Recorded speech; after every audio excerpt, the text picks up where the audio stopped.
Hello and welcome to the legal session we have on privacy, know-how protection, and unfortunately not open source.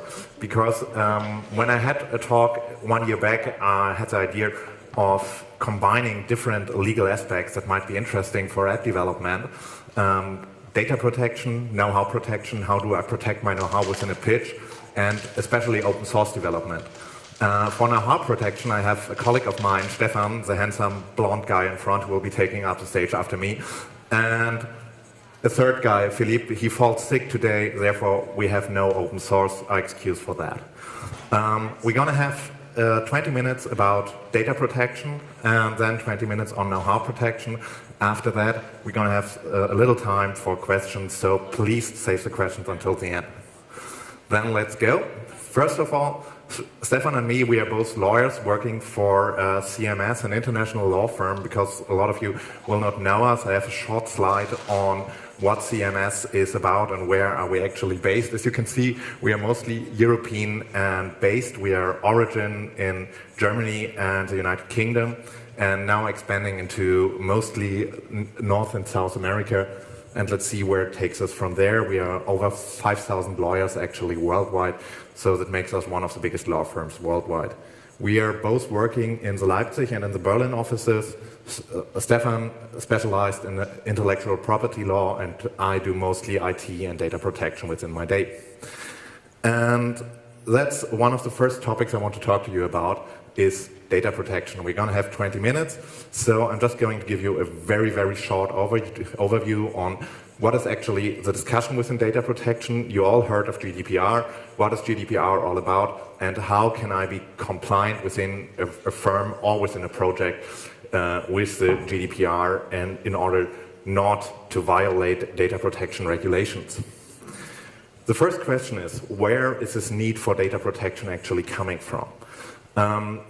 We have data regulations like back from the 70s of the last centuries within Germany. The European Data Act was from the 90s, but actually until 5 or 10 years back, no one was really talking about data protection on a wide scale. 2 points actually led to the situation we are in now, that actually everybody is talking about data protection and how to be compliant with data protection rules. The first one is, this is a symbol for development within the last 10 years. It's called digitalization, it's the connectivity, it's everything personal about the internet and everything personal about apps. We are having the FIFA World Cup right now, and there are a lot of famous apps for the FIFA World Cup going around. But only 12 years back, just to give you a short insight on how rapidly technology has changed within the last 10 years, Android was released 10 years back, I think, 2008. And for the FIFA World Cup 2006, we didn't have any apps because the iPhone was released at 2007. We didn't have an app store back then. This was only 10 years until we reached the point where we are now, where we're talking about AI, we're talking about big data, we are talking about data lakes and data mining. That's a development from 10 years, which is an eternity within technology, but only a day within legal development. That's something you have to realize. Legal development is very, very slow.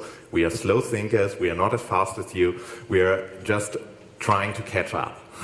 The second point that put data protection back on the menu was Edward Snowden and his revelations in 2013, because it showed everybody what is possible with personal data, what is possible in order to track us, in order to see how we are behaving on the internet and what is actually going on.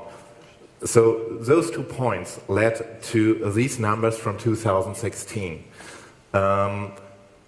Over 90% of consumers are actually concerned with data protection issues, and a lot of them are restricting their use because they are afraid of how their personal data is being used. This has to be kept in mind, because it's not only that there is some legal issues and we want to be compliant with the regulations in order that we don't get fined. No, data protection is actually kind of a business case. And if you look around, there are a lot of apps within development actually protecting privacy, or there are apps especially made for privacy, for ghostery and stuff like that. in order to be more private when using electronic devices. And this is one thing. Data protection is on the map, and it needs to be applied not only for reasons of law and to be compliant with the regulations, but in order to have a business case. And actually, the European Union heard the call for data protection back in 2011.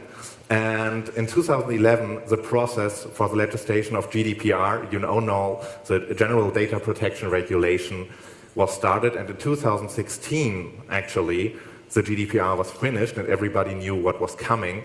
Nonetheless, when it was time, May this year, that the GDPR was getting into force, everybody seemed relatively surprised, actually. But we know it is coming, now it is here. Problem is, actually, the question for you is the GDPR an issue for my company, or is the GDPR an issue for my app that I'm developing or that I'm processing? One simple question. Are you processing, storing, or doing anything with personal data? A lot of people are saying from the first glance, no, we are not doing, we are only using pseudonymized data, we are only using caller IDs or something like that. The problem is, within legal terms, personal data can be a lot of things. These are just examples actually decided by courts or by authorities. And if you look at a first name, that's clear that that's personal data. Problem is more like analytics, IP addresses, phone name, biometrical data, caller IDs, IMSE IDs. All those little numbers that can identify a phone, that can identify an application or a device, have to be considered as personal data. So if you are processing those numbers, if you're processing those informations, and actually every app will process those informations because every app will need to process those informations, you have an issue with GDPR, and you have an issue because you are using personal data. So when we have now decided that, okay, I have an issue with GDPR, what do I have to do now? What is actually comprised by GDPR? The thing is, not much is actually new. And a lot of the issues we are now having with GDPR, I will talk about in a minute, we actually had for the last 20 years, but nobody cared about them. When we look at it, first, the rights of the data subjects. What rights do data subjects? Data subjects in that context means you and me as a user of an app. There is a right to transparent information and to transparent communication. You have to explain to the user how you will use the data, what are you doing with the data, which data are you actually storing and which data are you deleting. These are rights to be informed.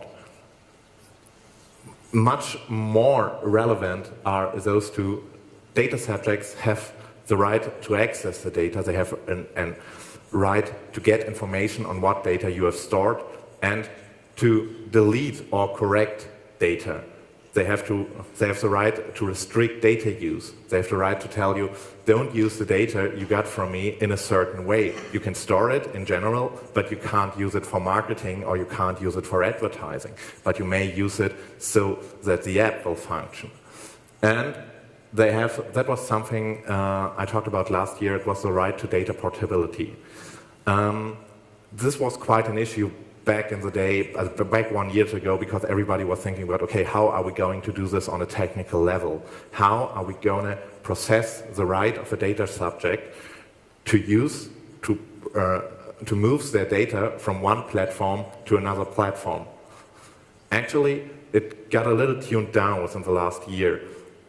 All you have to do is provide the data subject with the data you have from them in a machine-readable format, so that he can maybe give it to another provider and maybe he can do something with it, but you're not actually within the position to offer a file format that he can easily transfer to another platform. That got a little bit turned down within the issue. What obligations do you as a company or as a data processor or as a data controller have? First of all, and that's for me the main thing within the GDPR, I tell that actually to all of my clients, Document, document, document. GDPR has become a compliance issue. You are, as a data processor or as a data controller, are obligated to prove that you are in compliance within the regulations. And you can only prove that you are in compliance with the regulations if you document what you are doing, how are you processing, when are you deleting the data. All these informations you need to document within a database management system or whatever you use. But somehow make it documentable what you are doing with personal data. This is one of the main issues. Second one is privacy by design and privacy by default. The GDPR says if you offer an application, you have to design it that it only uses the minimal data that is needed to use the application. And if you have different privacy settings, you actually have to provide as a default the most privacy sensitive settings. This has to be kept in mind if you are designing apps concerning data use or data storage. Two very relevant also obligations are data breach notifications. If you have a data breach, if you get hacked, if you get loss of data in any other way, you have 27 hours, 72 hours, sorry. You have 72 hours to inform the relevant data protection authorities that you have a data breach. That's not a lot of time. Therefore, you need to have a process en route so that everybody knows, okay, if we get hacked, if we have a data breach, everybody knows what to do in order to inform the relevant authorities. Data protection impact assessment is also something that will keep us up as lawyers and as developers within the next 2 or 3 years. Because the GDPR states that if you use personal data in a way that may generate a high risk for the data subject, means if you're processing health data, biometrical data, data about sexual preference or something like that, you have to assess the possible risk and consult with the relevant authorities actually before you put the process into place, before you release the app, not afterwards. Keep that in mind when you're thinking about such an app. Then you have to consult with the data protection authorities, and maybe you are obliged to install a data protection officer.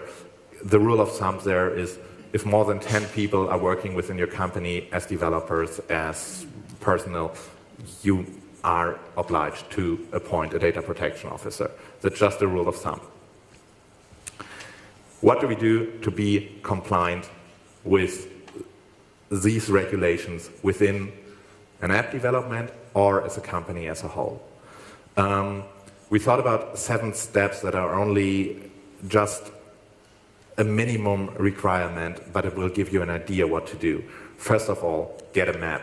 Get a map means get actually a map, draw a map on how personal data is used within your company or used within your app. Just actually do it. Just paint a map and see, okay, we got personal data from these persons, these persons, we are using that in that way, we are using that in that way, and the personal data is leaving the company at the end of the stream. When you have that map, read it and see if you can shorten the passes. Think about why do a certain person within the app development actually need access to the data. Can he use with anonymized data? Then use with anonymized data. Limit the data access within your company. Third part, know your way around the forest means think about the legal grounds you have for data processing.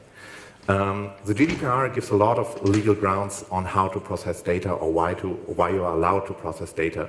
3 are mostly relevant. First of all, you may get a consent from the user, which is not always the best way to do it because a consent is actually the user have to give it to you. You all know the problems with getting a consent.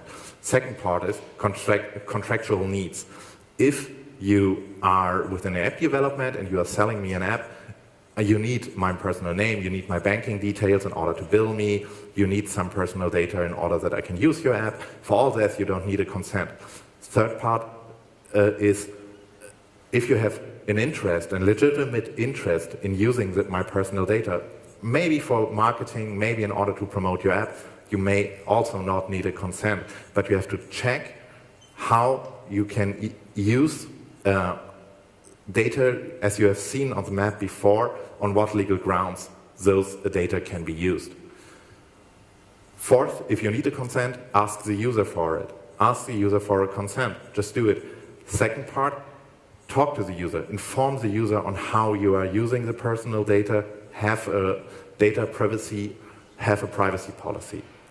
Second, check the party guest. That means if you're transferring data to a third party, check why are we doing this? Do we really need to do this? Do we need a data processing agreement with the third party? What is the legal ground for transferring the data to a third party?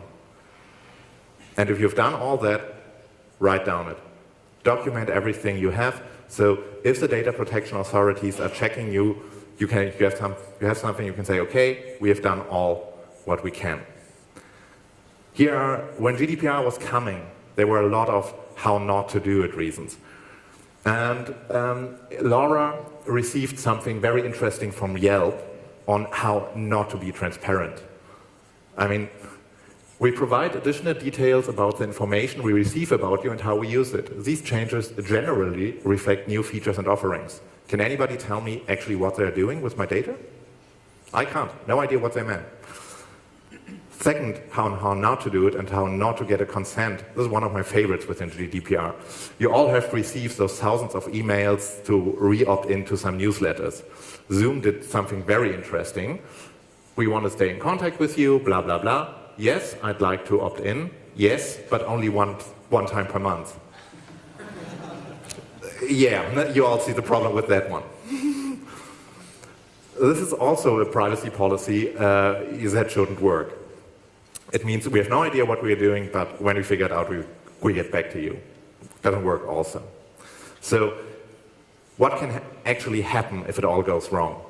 It can happen quite a lot. Actually, one of the things that may hurt you the most is your app may get deleted from the store, which is maybe 1 year or two of development down the drain just because of a data protection issue.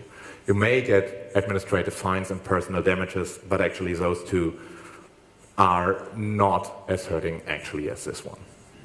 And when it comes to data protection, I want to always end with this quote, because I think especially within the mobile tech industry, this is one of the main issues.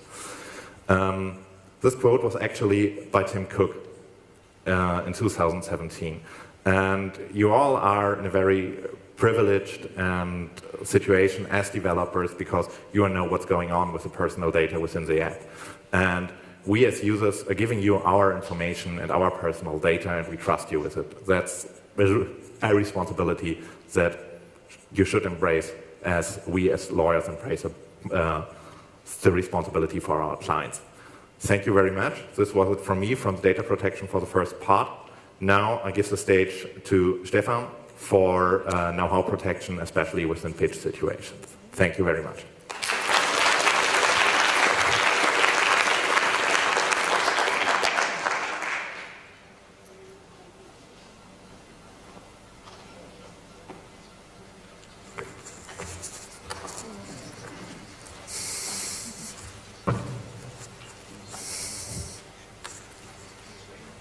Is it okay?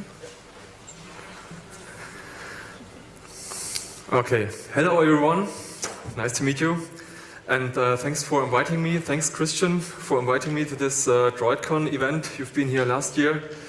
Christian and me, as already said, we're working door by door in the Leipzig and Berlin office of CMS. We're both working on IP and IT matters. And today our idea was to give you some information about data protection and know-how protection. Know-how protection, what is it about? What is know-how? It's about the protection of your innovations, your inventations, your ideas. Actually, it can be a lot. It can be all your patents and trademarks and designs you have registered already, but it can be a lot of more.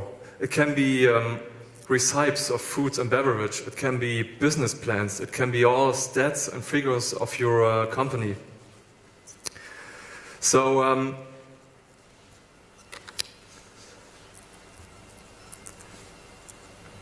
oops, okay. So, The know-how are basically trade secrets, so business informations, data and knowledge, business plans, informations about your clients, your suppliers and partners. For example, Coca-Cola has a recipe on their cola, and it's one of the best kept secrets in the world. It's not stored in their IT, it's stored in a treasure and protected, and only a very few number of people have access to it. And all of these people have not left the company yet. So, as you know, you have patents, like all your rights you have registered, for example, but know-how could be a lot of more that cannot be registered. So, the know-how which cannot be registered, like patents or trademarks, has to be protected by reasonable steps under the circumstances to keep it secret. For example, patents, if you have a technical invention, you go to your patent lawyer, it's going to be applicated, and once it is registered, you have all the rights of a patent. Know-how is a little bit different. You have to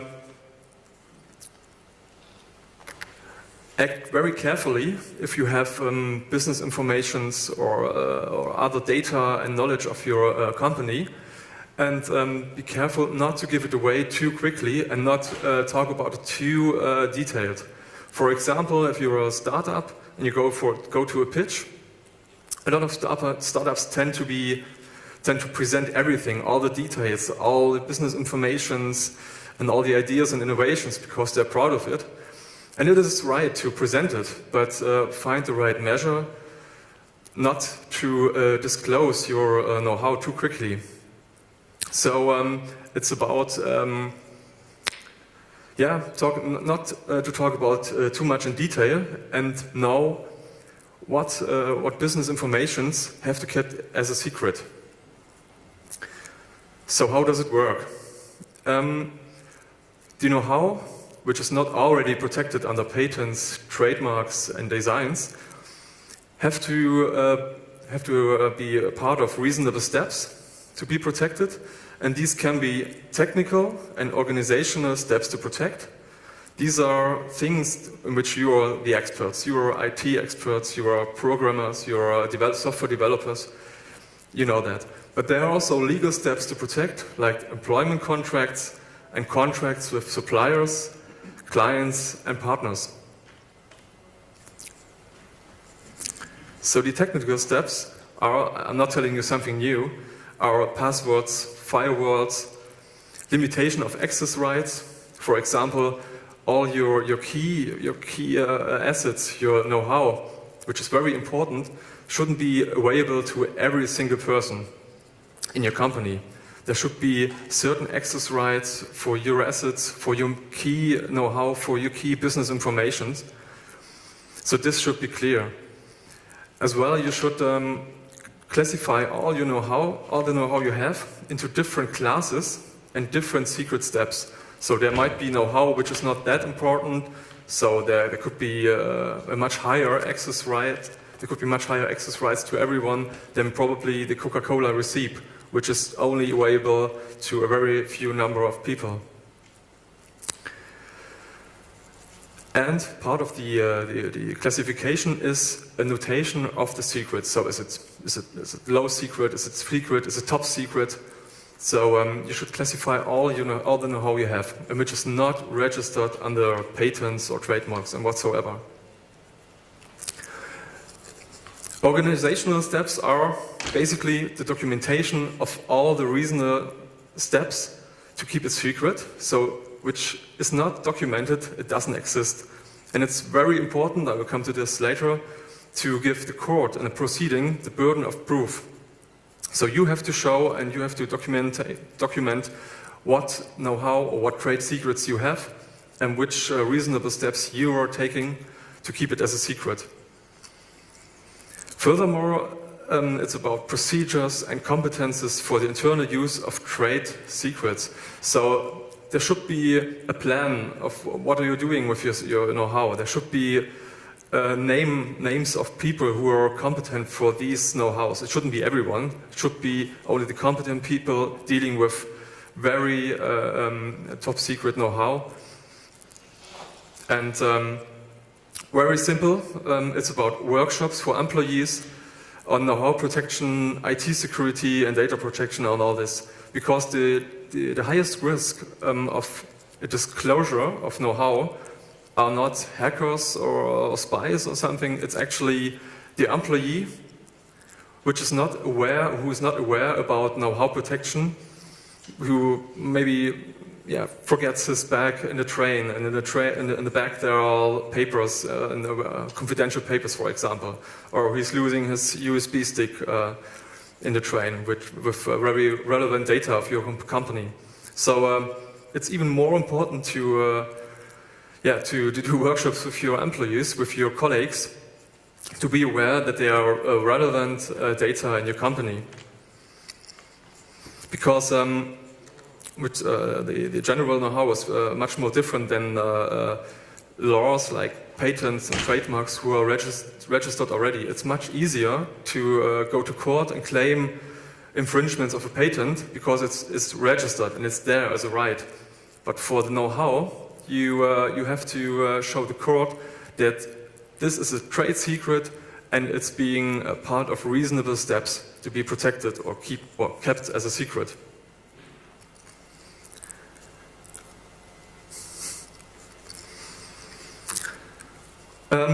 The legal part of the reasonable steps are divided in two branches. The first branch is the employment part, employment contracts.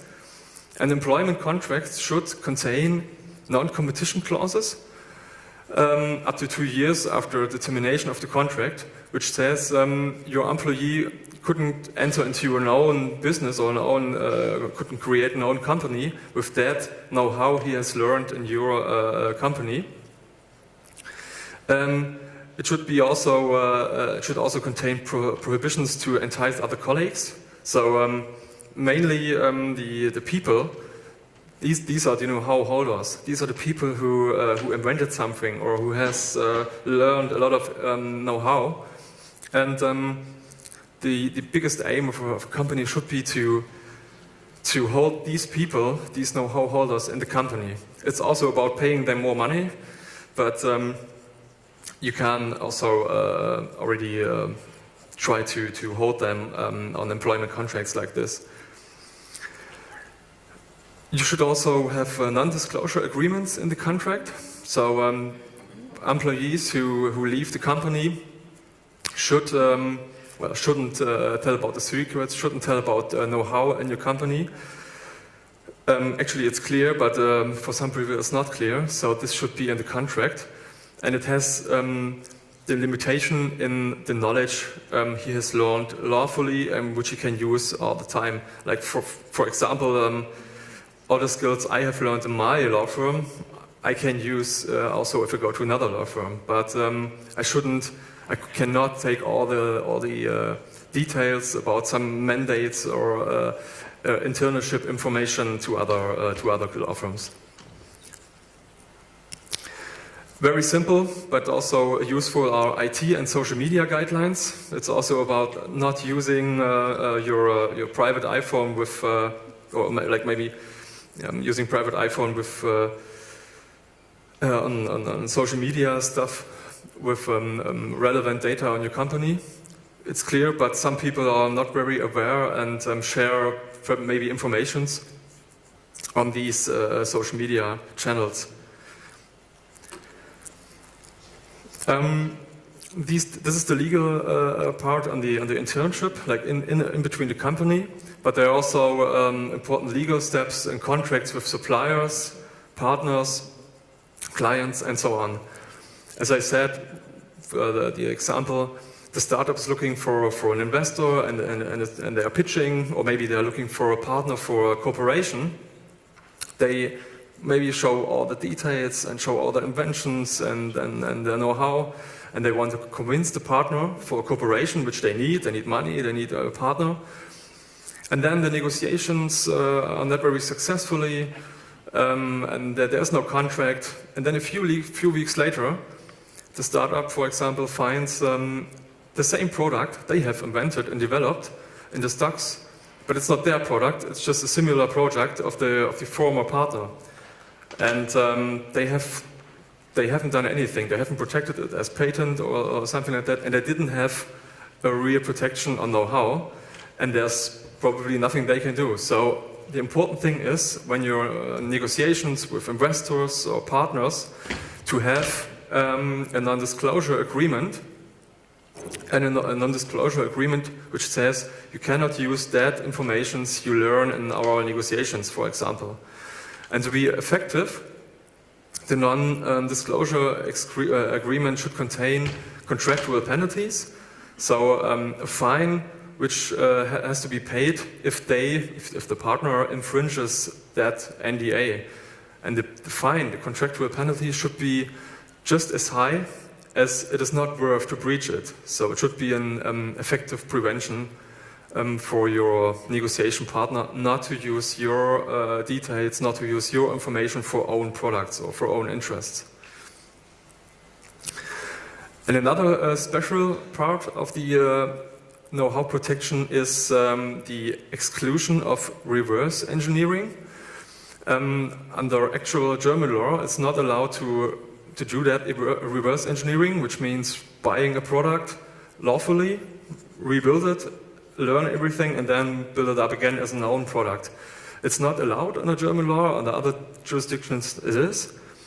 But under the new European Union Know-how Schutz Directive, which is now being transformed into German law, it is lawful, it is legal, unless there are other contractual agreements. So in your future contracts with your suppliers, clients, partners, and so on, you should exclude the possibility of reverse engineering. Otherwise, the partner could rebuild it and do that reverse engineering lawfully.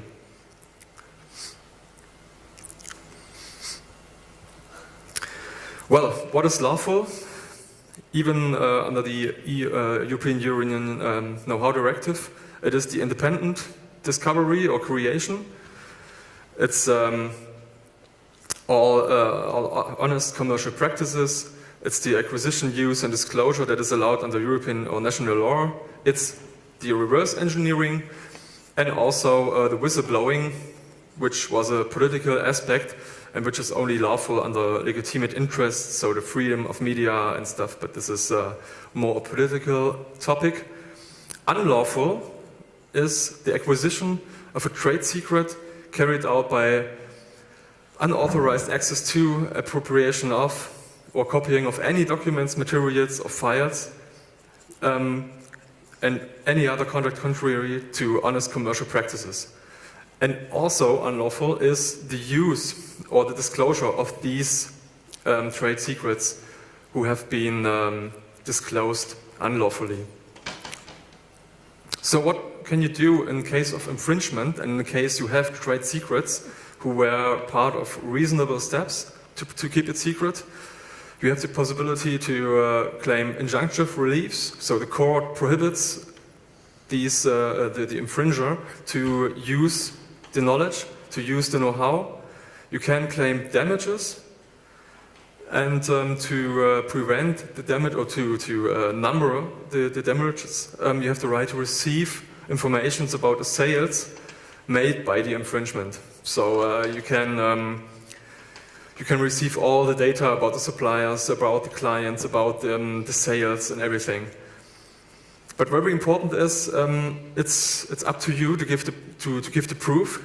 The claimant has the burden of proof, so you have to show the court that you have a trade secret and that it is a trade secret. So you have to show in detail that you have made reasonable steps to keep it secret. So you have to show you have, for example, all the technical aspects like firewall passwords. You have different rights to access and all this. You have to show all your organizational steps, and you have to show all your legal steps to prevent disclosure of know-how. And very important is you have to document it. So if you have not documented it, it's not existing, and it will be very difficult to be successful in a proceeding in which you want to claim against the infringement. It's much more difficult than going with your patents and trademarks. But it's possible, and it's a nice alternative if you don't have a patent. If for example, the recite, it's not open to a patent, it's not open for design, not open for a trademark, but you want to protect it. So the know-how is an alternative, and it gives you also a lot more opportunities beside patents, trademarks, and so on. So we are ready?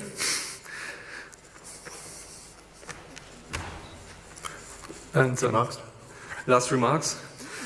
Well, as you have seen, data protection and know-how protection has not much to do with each other, but there's something in common. This is the technical and organizational steps you have to you do.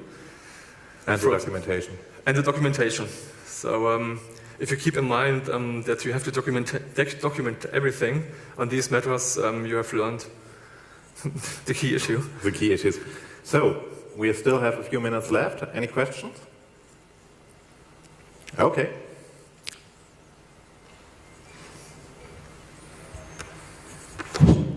Okay, it's working. So, about GDPR. Yeah, of course. Yeah, of course.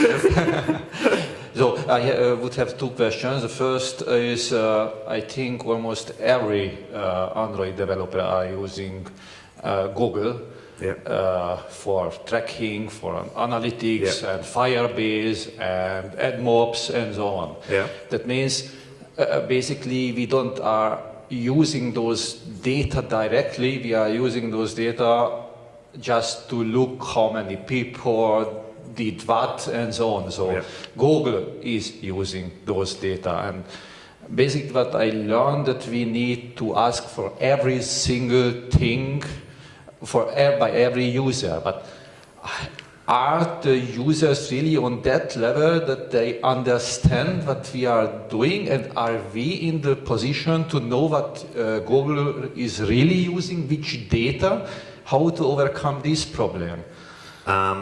That's one of the, I think, most legal hornet nests you can stick your finger in right now. Problem is, before the GDPR, we had within Germany or within European, as a general, different laws allowing pseudonymized or anonymized tracking or stuff like that.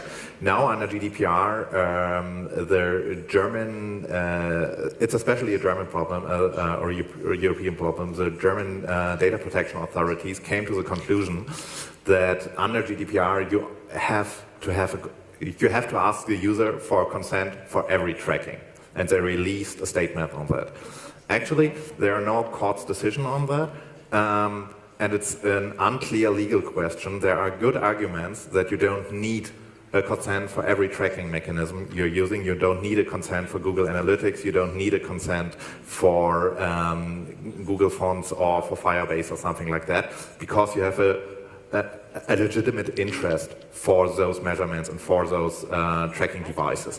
But you are actually, when you are not getting a consent at the moment, you are taking the risk that the data protection authority will open proceedings against you, and then we are in front of a court, and let's see what happens. The European Commission said, I think 2 weeks back, that we'll have clearance on these questions within the next 2 years, because we're going to then have a court's decision. I can't tell you anymore, as the data protection authorities are saying you need a consent. There are good arguments that this is actually not lawful. This is not what the GDPR is actually asking you to do.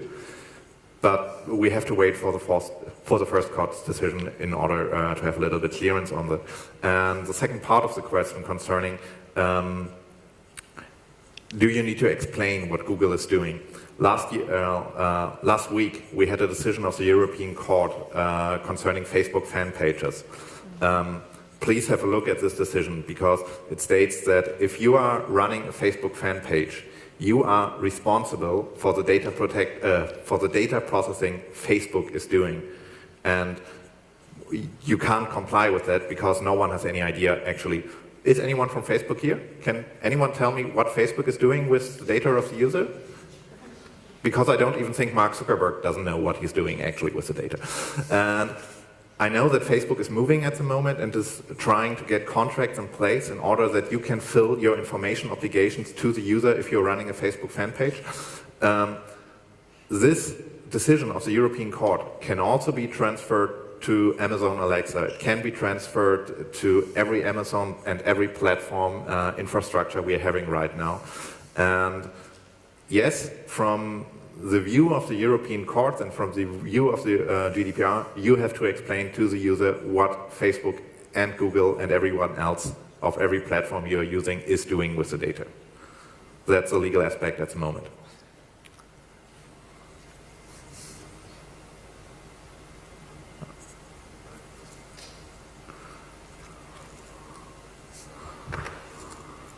I've got another question, of course, it's about the GDPR. You've been talking about the documentation, and I wonder, how do I properly document that I deleted a user? Because in this moment, I would have to kind of make another document with his user data. That's actually a very good question, and the thing we are recommending at this moment is that you actually document the deletion without a name or just with a unique ID if you have a user. Just saying, okay, we deleted user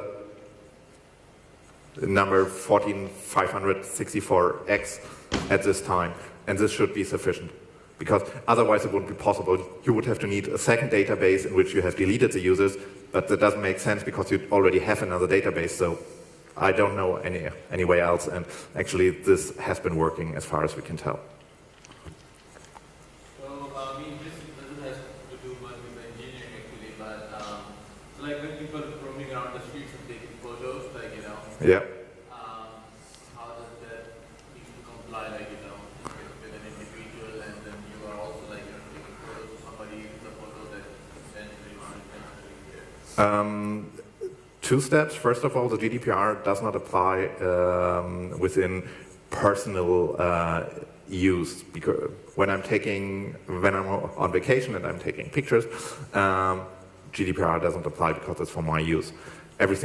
Another thing would be if I'm now taking out my phone and taking a picture and posting it on the website of my law firm, it would be a use that is compliant, that would fall under the legislation of the GDPR. The problem is I have legal grounds to take this picture because I have an interest in taking it. Problem is I need to inform every one of you in order to that I've taken a picture from it and I will use it on a website, which is actually not possible. And there is a court decision from the Court of Cologne from last week saying if it's not possible to inform everyone, you don't have to use it. You don't have to do it. But taking a picture actually is a data protection issue. So it's like a sensitive matter, I mean, because if you can't... Yeah, taking pictures has, with GDPR, become a more sensitive matter as it was before. Okay. Last one.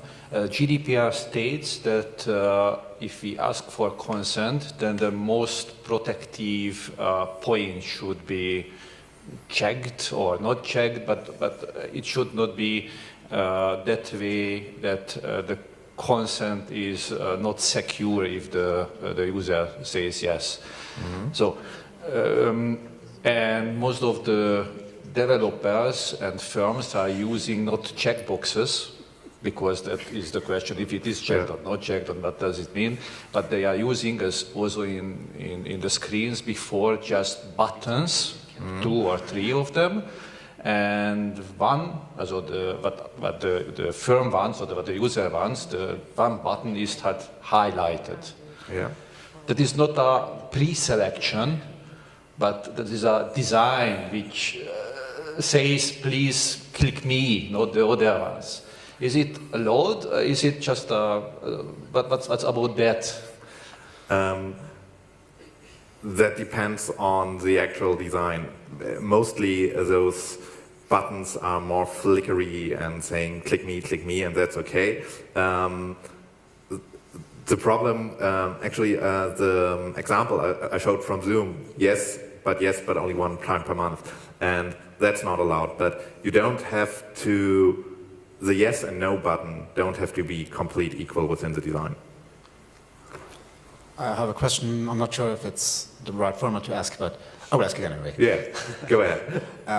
So if I'm working on a, let's say, an algorithm or something like that, Yeah. for my company, and then I'll leave the company and re-implement this algorithm with the knowledge I have. What's the state here? Yeah. Can I get in trouble or? No, actually, it depends. Yeah, if the knowledge you have learned, you can of course use it in the new company where you're going, but it shouldn't be the details of the company itself. For example, if you have learned to program in your old company, of course you can use your knowledge to program websites or software, whatever, in your new company. But you cannot take informations of the old company, like insights, business insights or figures and states to your new and tell your new employer, well, look, my former employer, they are planning a merger or an acquisition next year, or they're planning that project, and we have to go now, and because this would be an internal business information of the old company, which is a secret, which is a trade secret, and you should not use this in your new company. Anyway, it happens, but you should not. But you can, of course, use your knowledge, like how you work and all the knowledge on your work, like programming, for example, or me doing law. This is something, of course, you can use in other companies, because this is your knowledge in your head. And you cannot take like materials, like papers and stuff. So everything which is in your head and which has to do with your knowledge, you can use, of course, in your new company, because otherwise it would stop yourself from developing. It would stop your business, your own business.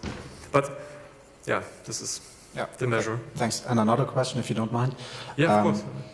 Which is not something that is concretely related to your talk, but I'm wondering if I'm writing some code, it's owned by the company, I guess, right?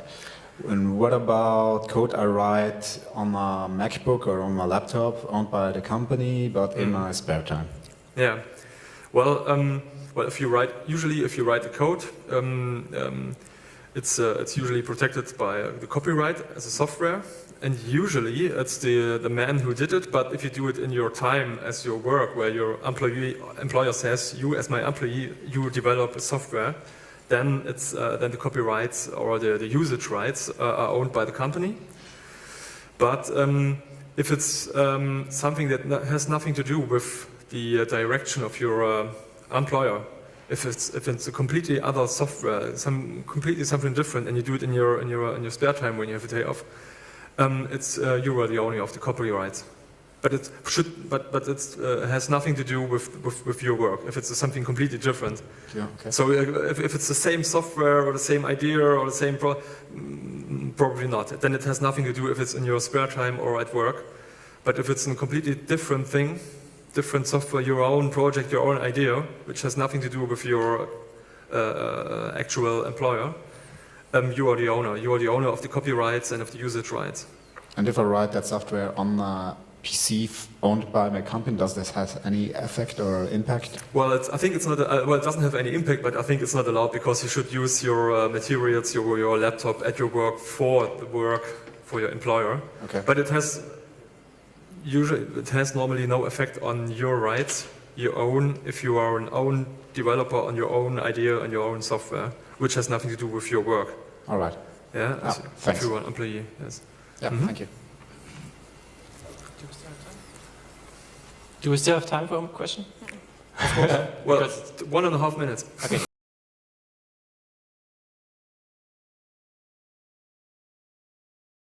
Just asking for consent. So if you're not sure, wouldn't it be business or legal-wise be wiser to not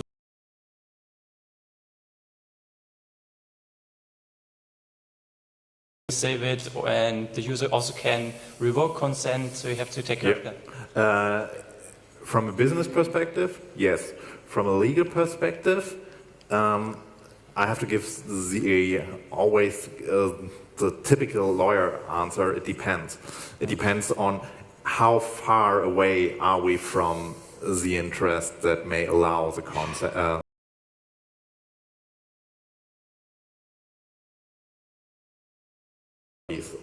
If you talk to them, for them, consent is the one big thing. That's the real cool issue. That's the cool stuff to do. And you have to have good arguments for your interest in order not to get a consent. But it can be a business decision, and we have clients that are actually doing this, that as they're saying, okay, for me as a business decision, I have arguments for an interest, so I go with that, and then the courts needs to tell me it doesn't work that way and I can change it at that point. From a business side, yes, it can be a valid decision. Because I got the general vibe from the data protection agencies that they're actually going after companies which purposely violate the GDPR and not the ones who kind of, we try our best, we just didn't know better. Yes. Of this. Yes. Yeah.